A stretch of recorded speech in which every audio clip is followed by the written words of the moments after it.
আজ আমাদের EPS topic দ্বিতীয় অধ্যায়ের স্যাংহল ওয়াংফুম নামে অধ্যায়টির সংলাপ নিয়ে আলোচনা করব। তো দ্বিতীয় অধ্যায়ের নাম হচ্ছে স্যাংহল ওয়াংফুম। স্যাংহল অর্থে নিত্য প্রয়োজনীয়, ওয়াংফুম মানে পণ্য। তো এই অধ্যায়ে আমরা ডিরেক্টলি চলে যাব সংলাপে। তো সংলাপে আমরা একটা চিত্র দেখতে পাচ্ছি, যে চিত্রে দেওয়া আছে ঘড়ি, ঘড়ি, তারপর আছে ক্যালেন্ডার। তো এই ঘড়ি আর ক্যালেন্ডার নিয়েই আমাদের মূলত কথা হবে।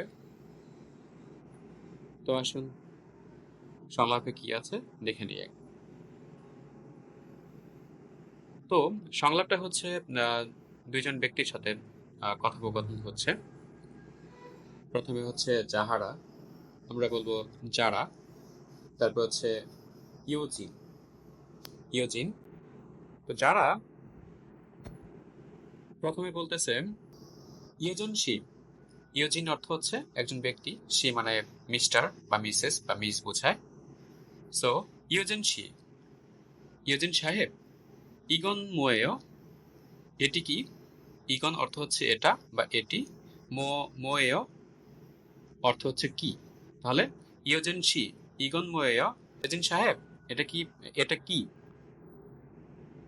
তা শুনে ইয়োজেন শি বলতেছে থাল্লিয় গিয়েও, মানে থাল্লিয় অর্থ ক্যালেন্ডার, আর ইয়েও অর্থ গ্রামার, চলিত ভাষার গ্রামার। তো থাল্লিয় গিয়েও মানে এটা, থাল্লিয় মানে ক্যালেন্ডার। এরপরে যাহারা শুনে বলতেছে ঝগনময়, ওটা কি? ঝগন অর্থ হচ্ছে ওটা, ময় মানে কি।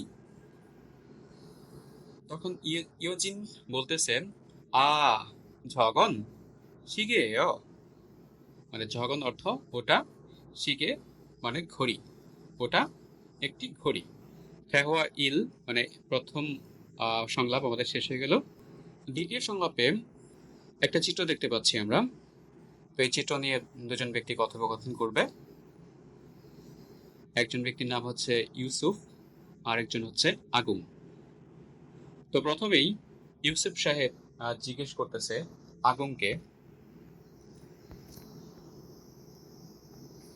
আগুংশি ইগন মাদুসিয়ে খাবাঙিয়েয়, মানে আগুংশি মানে আগুন সাহেব, ইগন এটা, মাদুসিয়ে মাদুর সাহেবের, খাবাঙিয়েয় মানে খাবাং অর্থ হচ্ছে ব্যাগ, এটা কি মাদুর সাহেবের ব্যাগ? তা শুনে আগুন বলতেছে আনিও না, ঝে খাবাঙিয়েয়। ঝে অর্থ আমার, খাবাং ব্যাগ, তাহলে আমার ব্যাগ না, এটা আমার ব্যাগ। তারপর ইউসুফ আবার জিজ্ঞেস করতেছে ইগন, ইগন মোয়েয়, এটা কি? তা শুনে মাদু বলতেছে মাদুসিয়ে খাজুক সাজিন ইয়েয়। খাজুক সাজিন অর্থ হচ্ছে পরিবারের ছবি বা পারিবারিক ছবি, আর মাদুসিয়ে মাদুর সাহেবের, এ অর্থ এর বোঝায়। সো মাদুর সাহেবের পরিবারের ছবি। সো আমাদের দুটি সংলাপ শেষ হয়ে গেল। আজকে এই পর্যন্তই, ভালো থাকবেন সবাই।